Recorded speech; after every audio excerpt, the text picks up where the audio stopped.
집에서도 편하게 강아지 질병 상담을 받을 수는 없을까? 집에서도 핸드폰으로 강아지 질병 상담을 받을 수 있습니다.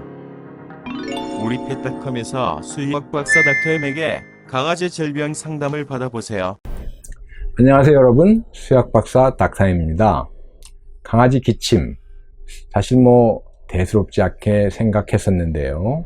5월에도 강아지는 감기에 걸리지 않는다, 이런 말처럼 사실 강아지는 기침 잘 하지 않는 걸로 생각을 했고, 또 기침이 어떤 건지도 잘 모르고, 서로 기침이라는 걸 알게 돼도 크게 걱정하지 않던 것이 강아지 기침입니다. 그런데 요즘 들어서 강아지 기침에 대한 관심과 함께 또 걱정도 많이들 하시게 되는데요. 강아지 기침이 대수롭지 않다는 그런 생각을 버려야 되는 이유가 바로 원인과 관계가 있습니다. 강아지 기침의 중요 원인이 심장병과 기관지 협착증 때문인데, 문제는 이들 질병이 발병하면 치료가 잘 되지 않는 질병이라는 점 때문입니다. 하지만 강아지 기침은 적절한 치료 및 관리를 잘 해주신다면 또 강아지가 큰 어려움 없이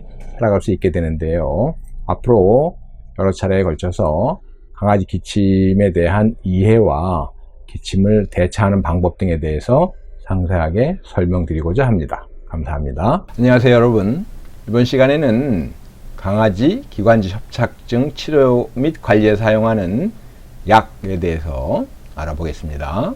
자, 우선 강아지 기관지 협착증이 어떤 질병인가부터 알아볼까요? 강아지 이 호흡기들을 보면 인후부를 거쳐서 기관이 있고요. 그 다음에 기관에서 갈라져서 기관지가 있고, 세기관지, 그 다음에 모세기관지, 폐포, 이렇게 구성이 되어 있는데요. 기관지 협착증은 사실 기관지, 갈라지는 기관지에 문제가 생기는 것보다는 요 부분, 즉 기관, 큰 기도죠. 요 기관에 문제가 생기는 질병인데요. 요 기관을 구성하는 근육과 요 연골에 어떤 변성이 발생하면 이게 납작해지면서 좁아지게 하는데 단계가 있습니다. 이게 정상적인 기관의 모습이고요. 요게 근육과 그다음에 연골에 변성이 생기기 시작하면 이게 납작하면서 좁아지기 시작하는데, 요게 1단계, 2단계, 3단계, 4단계가 되면 상당히 좁아지기 때문에 강아지가 호흡을 하기가 곤란하고 또 기침을 심하게 하게 됩니다. 자, 기관지 협착증의 증상이 어떻게 나타나느냐. 자, 여기 연골과 근육의 변성이 생기는 것이 기관지 협착증이라고 말씀드렸는데, 그래서 기관지 협착증이 발병하면 호흡기도가 좁아지죠. 아까 그림에서 보여드렸듯이. 그러면 불편을 초래하게 되고, 호흡기도에 분포되어 있는 기침 수용체가 자극을 받게 되는데요. 그러면 캑캑거리거나 또는 거의 울음 같은 요 마른 기침을 하게 되고, 또 호흡이 곤란할 수밖에 없겠죠.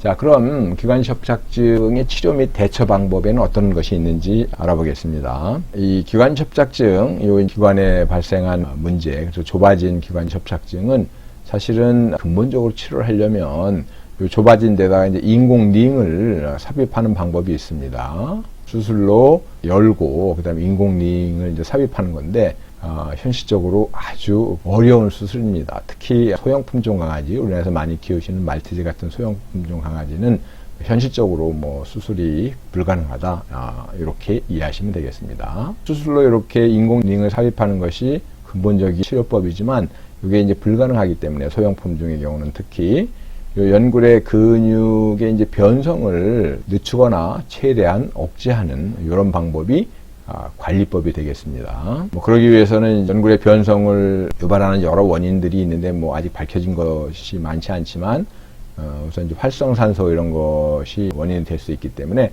항산화제 이런 것을 사용해서 활성산소를 제공하면 연골의 변성을 늦추거나 억제하는 데 도움이 될 수 있습니다. 이런 근본적인 치료법 외에 문제는 강아지가 기침이나 호흡곤란으로 굉장히 고통을 받기 때문에 이걸 완화해야 되겠죠. 이걸 완화하는 방법은 약을 사용하는 방법이 있고 호흡기 영양제를 사용하는 방법이 있습니다.